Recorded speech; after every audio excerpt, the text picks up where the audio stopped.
Secretary Dizon, you're recognized, and please limit the discussions to the adjustment factors as well as the CMPD. Yan po yung issue on hand. And also, this is in response to your statement. Once again, the Department of Public Works and Highways has requested the Senate to restore the deducted amounts from the projects of 2026 DPWH proposed budget as a result of the reductions in the construction materials price data. So this is in response to your motion for reconsideration.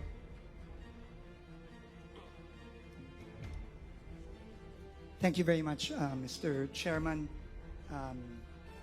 To the Chairman of the Senate Conference for the BICAM, Senator Win, to the Honorable Senators present, to Chairperson Mika Swansing, the head of the House Bicameral Conference, and the members of the House of Representatives, good afternoon.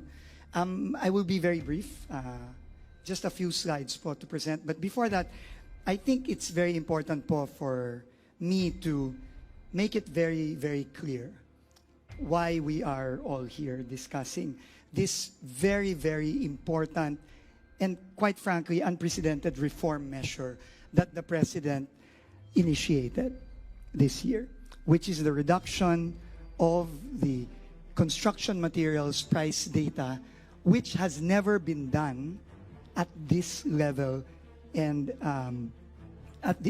in this breadth.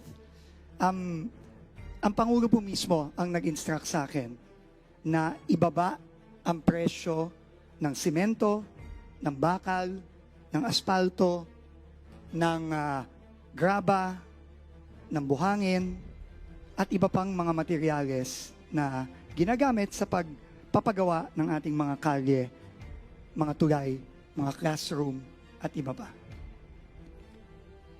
Hindi pa po ito ginagawa in the past. No, dati po, nagbababagang ng budget by 10%, pero yung level of detail po na ginawa ng administrasyon ni Pangulong Bongbong Marcos ay ngayon pa lang po nagawa ito. Importante po ito dahil nung kanyang SONA, ang Pangulo po mismo ang bumulgar sa isa sa mga pinakamalaki o siguro pinakamalaking corruption scandal sa history ng bansa. At sabi niya, enough is enough. Kailangan reformahin na natin ang DPWH. And this is a testament to the President's vision of making the DPWH more transparent and removing all forms of corruption, beginning with the overpriced materials. So, tama po ang Senado at ang Kongreso. Sinabi ko po paulit-ulit na dahil sa utos ng Pangulo, binaba po namin ang presyo ng iba't ibang materyales sa pagpapagawa ng ating mga iba't ibang proyekto sa DPWH. Tama din po na nung pong public hearing, ito mismo ay inanunsyo ko at inimplement na po namin with a special issuance that was issued 2 months ago. At ito ay sa kasulukuyang ini-implement na nga po din po namin, hindi lang para sa mga proyekto for the 2026 budget, kundi pati sa mga proyekto ngayong 2025 na hindi pa napoprocure. Ito nga po ang naging suggestion mismo ni Senator Lauren Legarda ng public hearing at tama po siya doon. At yun po ay ginagawa na rin po namin. Ngayon po, ipapaliwanag ko lang po sa Senado at sa Kongreso kung ano ang proseso para gawin ito ng tama. Yun lang naman po. No? At bago po ako magsimula, gusto ko lang po siguro i-correct yung mga iba't ibang mga balita na naririnig natin. Unang-una, hindi po totoo na ibinabalik na po ng DPWH yung dating presyo. Hindi po totoo yun. Nakita ko po yun sa social media kahapon pagkatapos namin ilabas ang statement, narinig ko din po ngayon. Hindi po totoo yun. Ang presyo po na ibinaba na natin ay hindi ibabalik sa lumang mas mataas na presyo. At sa tingin ko po, dahil sa reforma ng Pangulo, hindi na ito imababalik in the future. Dahil sino pa pong presidente o DPWH secretary ang pwedeng magbalik nito na ngayon na naibaba na natin sa tamang presyo. Yun po ang unang-una. Ikalawa po, Wala pong ibang project na ipinapabalik ang DPWH. Wala po. Whether flood control project or kahit anong project, wala po tayong laman, wala pong laman yung ating kasulatan kay Senator Win Gatchalian at sa House Contingent na nagsasabi na pinapabalik po natin ang iba't ibang mga proyekto. Wala po tayong pinapabalik na kahit anong bagong proyektong tinanggal na. Whether yan ay flood control, tulay, kalye, multipurpose building. Wala po tayong pinapabalik. Ang hinihingi lang po natin is yung pong binawas na 45 billion approximately. Next slide, please. Sorry. I'm sorry. Napapagay yung slide. Ibalik po ulit para po ma-implement po ito ng tama. Kasi while it is true that the President told me and instructed me to bring down the prices of materials in order to eliminate overpricing, he also is very conscious of our desperate need to ramp up our infrastructure spending and our infrastructure implementation. We all know that in the past quarter, the economy only grew by 4%. And this is largely because of the cut in public expenditure, especially in infrastructure. And the President does not want that to happen. Our fear is, and I will show later some examples, that the cut made using our adjustment factors, as Sen Win correctly pointed out, across the board, across roughly 10,000 projects in the General Appropriations Bill, may result inevitably in projects that will end up being unimplementable because of the way that they were applied to the various projects. And I will show that in a few slides. So ito lang po ang aming hinihiling. Hindi ho namin, ulitin ko, hindi ho namin ibabalik ang presyo ulit at itataas. Ikagawa, wala po kaming project na ipapadagdag ulit. Wala pong ibabalik. Wala pong duplicate project na tinanggal na ibabalik. Wala pong flood control project na ibabalik. Klaro po yan. And if I just may go to our statement and how DPWH, according to the engineers I have with me, there are, I think, 4 of them here. Many of them have been in DPWH for decades already. Ang proseso po is kapag binago ang cost ng materyales, kailangan pong gawin ng DPWH, iisa-isahin ang lahat ng proyekto. Dahil ang bawat proyekto po, iba-iba yan. Merong mas maraming simento ang gagamitin, merong mas maraming bakal ang gagamitin, may mas maraming graba ang gagamitin. Depende po yan dun sa program of work. At bawat proyekto po ay iba-iba ang program of work. Kaya po yung mga presyong ibinaba, kailangan po yan i-apply sa program of work ng iba't ibang proyekto, roughly totaling 10,000 projects. Pagkatapos po baguhin ng POW, ang pagbabago ngayon dun sa presyo ay i-reflect na sa bagong approved budget of contract, yung ABC. Kapag po nabawas na yon, bababa po ang ABC. Depende sa laki ng binaba ng presyo, depende kung saan. Tama po si Congressman Alvarez na depende sa lugar, depende. Depende ang presyo ng simento, ng aggregate, ng graba, ng buhangin, ng asfalto, depende sa lugar. So kailangan po yan iisa-isahin. At kapag po nababa na yung ABC, yung approved budget of contract, ito na po ang magiging bagong budget. At ito na po ang ipapublish ngayon para ipabid at iprocure ng DPWH. Yan po ang proseso. So ito lang po ang gusto namin ipaliwanag. Ngayon po, gusto ko pong magpakita ng mga example ng mga proyekto nandun sa isa sa mga 10,000 proyektong naapektuhan nung pagbaba ng ng Senate dun sa mga project costs. At dito po makikita natin na hindi po talaga nating pwedeng ibaba na lang ng basta-basta across the board. No? And next slide, please. These are projects, for example, for asphalting in Region 4B and Region 7. In the GAB, in the House version, the budget was 41 million pesos. In the third reading Senate version, it was cut to 12.9, roughly 13 million pesos. Roughly by 68%. And I understand, naintindihan ko po kung saan nanggaling yung 68%. Dahil po para sa asfalto at sa Region 4B, yun pong pinadala nating adjustment factor sa Senate Finance Committee ay 68%. So, ang ginawa po ng Senate is yung pong budget ay kinat ng 68%. No? So, naiintindihan ko po yun.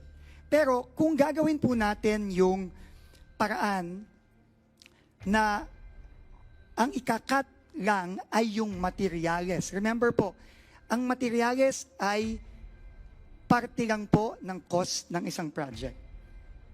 Materyales, labor, equipment, at syempre kailangan din po ng contractor's profit, no, which is roughly about 8 to 10%. So, if we apply po yung 68% sa materials only, ang kalalabasan po ay 23% reduction or yung pong 41, bababa po ng 31.5 million. Which means po, meron pong 18 million na mawawala sa pondo ng proyektong ito.